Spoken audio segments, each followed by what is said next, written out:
Hello and welcome to Newsbreak. I'm your host, Nick Steffens. The Panthers and Demons both snatched victory from the jaws of defeat, but first, today's top stories. Local artist Annie Goldberg recently completed the final mural in a beautification project at Oakland Mills Park in Oakland Mills. The project aimed to encourage people to spend time outdoors and visit the county parks, according to Henry County Conservation Director Caleb Waters. Goldberg found the experience rewarding as she interacted with visitors who stopped to chat and even received art supplies from a kind stranger. Waters expressed his surprise at the positive response on social media and reported an increase in park traffic.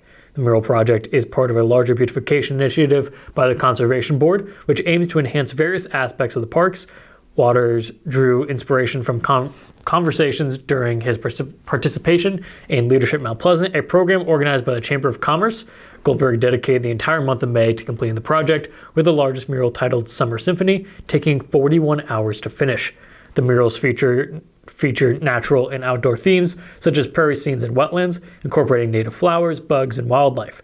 Waters particularly appreciated the inclusion of bees in the artwork, highlighting the significance of pollinators. These murals, including By the Pond and River Sunset, will serve as welcoming attractions for park visitors, with Waters planning further improvements in the future. Authorities are on the lookout for a suspect involved in a string of thefts from unlocked cars and two unlocked garages on West Madison Street in Washington. The incidents occurred during the early morning hours of Sunday, June 4th. The Washington Police Department shared photos on Facebook of a masked individual captured by a doorbell camera and appealed for public assistance in identifying the suspect. Tips can be reported at 319-653-2107. The suspect attempted to break into a locked residence but was unsuccessful before targeting the garages. Law enforcement believe the individual is likely responsible for multiple burglaries in recent months. The department's call for service logs reveals at least 13 burglary-related calls since May 1st, with several involving thefts of cash from unlocked vehicles similar to the Sunday incident. Concerned community members have urged others to be vigilant and ensure their doors are locked. The Facebook post garnered significant attention, with 485 shares as of Tuesday morning. Henry County Sheriff's Office in Mount Pleasant has begun distributing drug disposal pouches to the public at the Healthy Henry County Community Stride into Summer Family Walk event. These pouches, provided free of charge, are part of the county's efforts to combat the opioid epidemic. The funds for the disposal pouches came from a settlement the county received in 2022 from opioid distributors. The Sheriff's Office is responsible for managing and dispersing the funds. The primary goal is to promote opioid prevention and treatment. Sheriff Rich McNamee mentioned that they have already distributed many disposable pouches at the event and plan to expand distribution by working with other local law enforcement agencies and pharmacies. The pouches, called Dedera drug disposal pouches, are sealable and can deactivate and safely dispose of pills, patches, and small amounts of liquid. Proper disposal of medications is crucial to prevent abuse and unauthorized access. The Sheriff's Office also offers a drug drop box in their lobby for medication disposal. Officials in the city of Washington, prompted by guidelines from the Department of Natural Resources and the Environmental Protection Agency, have launched a Google survey to gather information on water service lines for every address in the city. The initiative is in response to President Joe Biden's executive order to remove all lead pipes from water infrastructure. Municipalities have until October 16th of 2024 to establish complete inventories of their water infrastructure materials. Washington City Administrator Deanna McCusker acknowledged that the challenge of collecting this data, particularly for older buildings. The city has attached the survey notice to utility bills, shared information through community partners, and utilized social media and websites to disseminate it. As the deadline approaches, the city plans to employ more direct methods, such as calling, emailing, and even knocking on doors to reach property owners who have not completed the survey. Participants are required to identify their water lines material and can seek assistance by contacting the city. Additionally, the city is collaborating with other government entities to identify the materials used in public infrastructure. Henry County Public Health, Henry County Health Center, and ISU Extension and Outreach have joined forces to conduct a community health assessment in Henry County. The assessment aims to gather input on important factors for a healthy community, challenges in accessing health care, and top priorities for improving overall health in the county.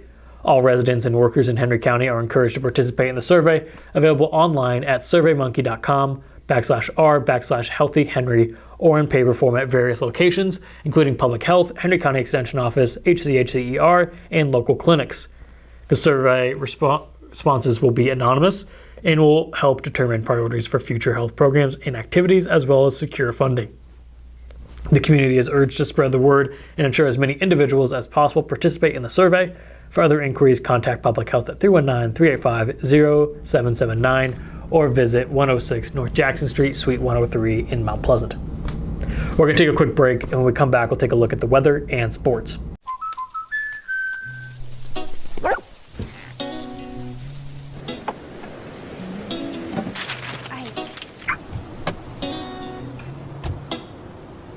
Protection is important, especially when you're talking about your dreams, which is why we're going to keep you covered with plans that can save you up to 23% when you bundle your home and auto. That's protection.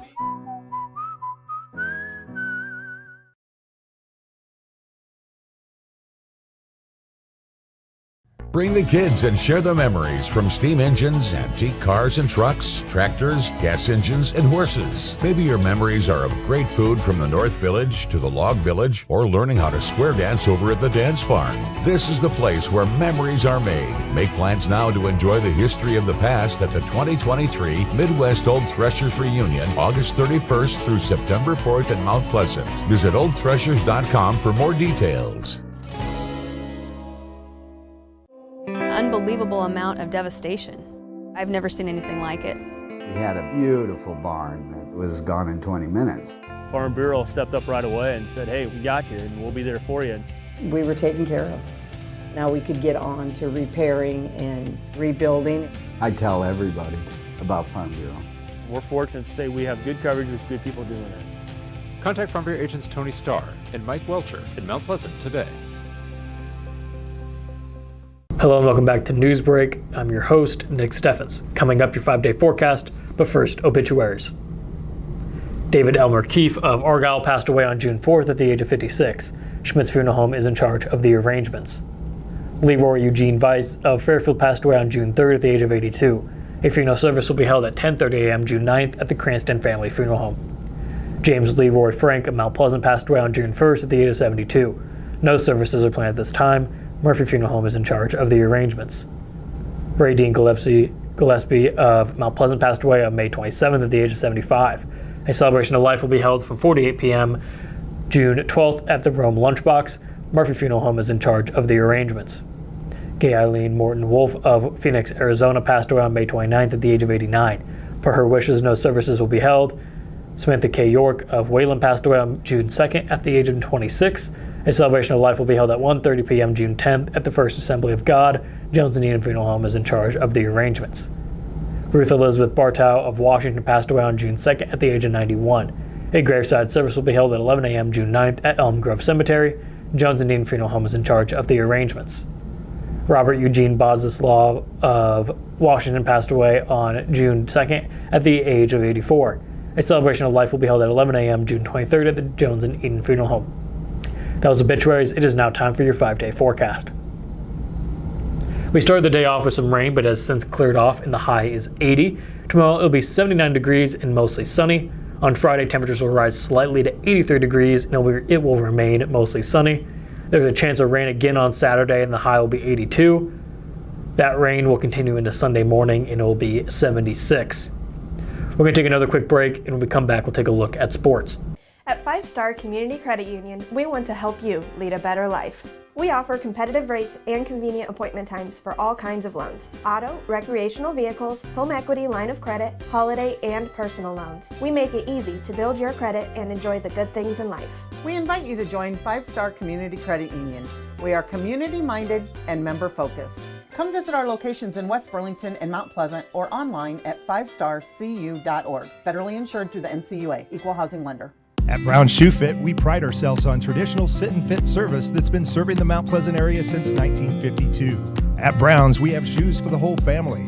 From kids to adults, we carry the finest footwear for every occasion. Whether you're looking for something for work, casual wear, or exercise, we've got you covered. And don't forget about our selection of safety toe footwear for both men and women. Come visit us 6 days a week and experience the best in traditional sit and fit service. Brown Shoe Fit, where quality and tradition meet. Welcome back to Newsbreak. I'm your host, Nick Steffens. It is now time for sports. The Washington baseball team stormed back to grab victory out of the jaws of defeat at Fort Madison on Monday night. In Game 2, however, the tables were turned. A 3-run 7th inning helped Washington turn a 5-3 deficit into a 6-5 victory in Game 1. In Game 2, the Bloodhounds rallied from 4 runs down to win 9-5. Fort Madison's 5-3 lead in Game 1 came on a 4-inning fourth. The win for the Demons was the first in 6 tries against the Bloodhounds. Washington scored 5 runs over the first 2 innings in Game 2. Fort Madison responded with 4 to tie it in the third and 4 more in the fourth.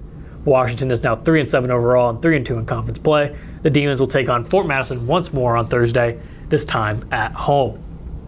Mount Pleasant softball team aimed for 2 wins in the Southeast Conference but settled for 1. In Game 1, the Panthers triumphed over Keokuk with a 12-6 victory. Despite Keokuk's early 4-run lead, the Mount Pleasant fought back with consistent scoring, taking the lead 5-4.